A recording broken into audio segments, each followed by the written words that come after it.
Ayan po mga kabida, isang magandang oras po sa lahat at welcome po sa aking channel. Nako po, kinumpisal po ngayon mga kabida ni Senate President Tito Soto na ito hong si Senator Loren Legarda ay kinumbinsi pala ng minority bloc na umani po sa kanila mga kabida.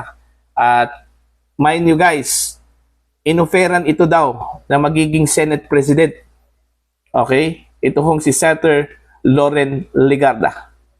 Kaya ang nangyari, since tinanggihan po niya ito, yung napabalitang Senate coup na supposedly mangyayari ho kahapon, mga kabida, hindi ho natuloy. Dahil inamin po ni Senator Alan Peter Cayetano na wala yung number sa kanila, mga kabida, yung Magic 13. Alright? Eto, babasahin ko lang po itong article po ng News 5. Okay? Kabi-breaking lang po. Legarda inalok na maging Senate President SP Soto. Ayan. Kinumpirma ni Senate President Tito Soto na inalok si Senator Loren Legarda na maging Senate President. Hindi umano ito tinanggap ni Legarda. That's what I was told. Sila na lang tanungin nyo sa details. Sinabi ni Senator Legarda, hindi siya interesado. Okay? Yun yung development po, mga kabida. Kaya pala, nung tinanong po si Senate Minority Leader Alan Peter Cayetano kahapon, during the session, alright, kung mangyayari ba yung change of leadership, ang sabi po ni Senator Alan Peter Cayetano, hindi.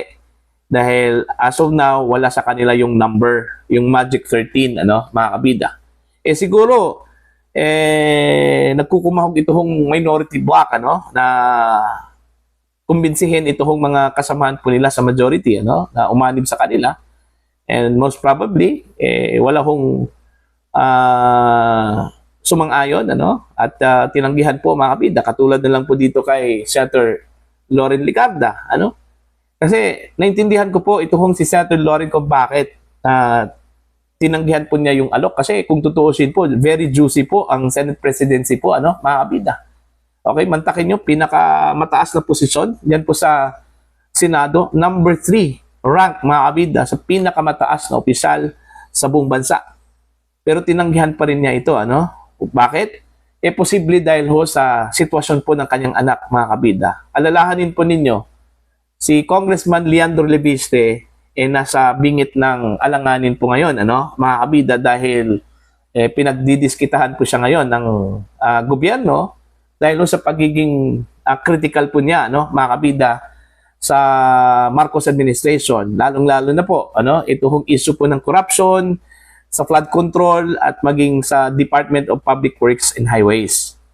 Kaya kung ano-ano na lang po ang binato po sa kanya, mga kabida, katulad na lang po dun ho sa kanya hong negosyo. Kung tutuusin po, pribado sana yon, mga kabida, pero pinagdiskitahan po dahil siguro sa pagiging critical po niya, dito ho sa administrasyong ito, mga kabida. Siguro ayaw pong madagdagan at mas lalo hong magipit. Okay, ito hong si Congressman Leviste, kaya yun, tinanggihan ni Senator Loren Legarda, mga kabida, yung alok. Walang sino man po dyan sa Senado ang possibly tatanggi dyan sa alok na yan.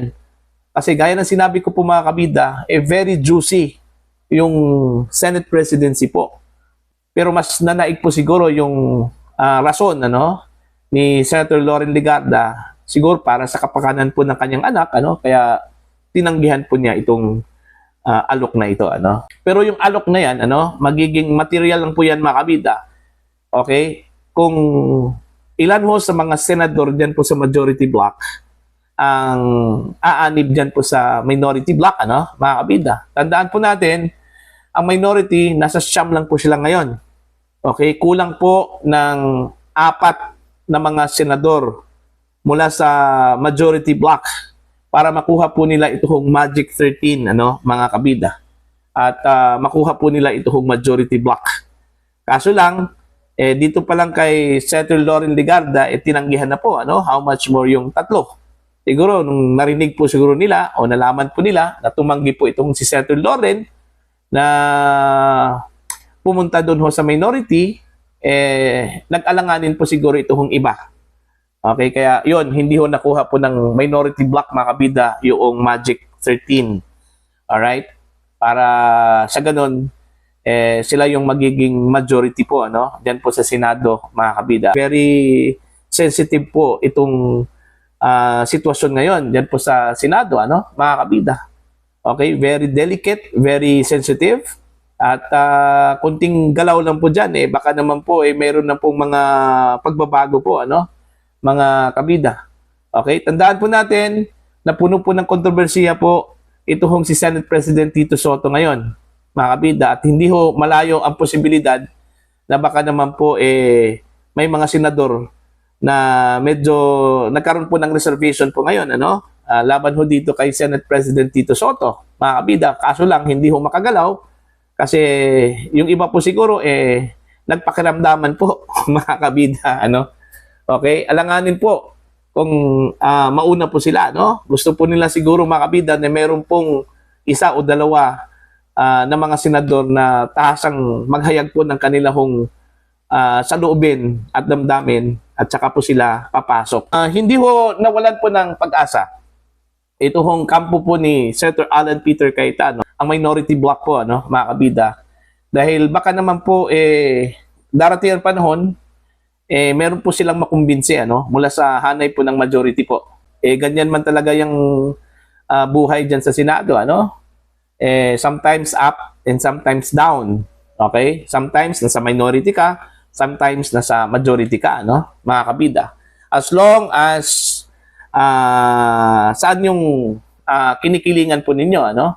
Ganun talaga yan Hindi ho may iwasan po, mga kabida, yung baliktaran dyan sa Senate, ano? So, sa ngayon, isang tabi muna natin yung Senate coup kasi malabo po ano, na mangyari po yung Senate coup na yan dahil hanggang ngayon, parang loyal ata itong mga miyembro po ng majority sa kanilang leader na si Senate President Tito Soto. At mag-abang na lang po itong minority block kung kailan po magkaroon po ng disappointment o di kaya dismaya itong mga senador dyan po sa majority sa kanilang leader na si Senator Tito Soto, mga kabida. At yan siguro yung pagkakataon po, ano, para sunggaban mga kabida ng minority block yung sitwasyon na yan. Alright?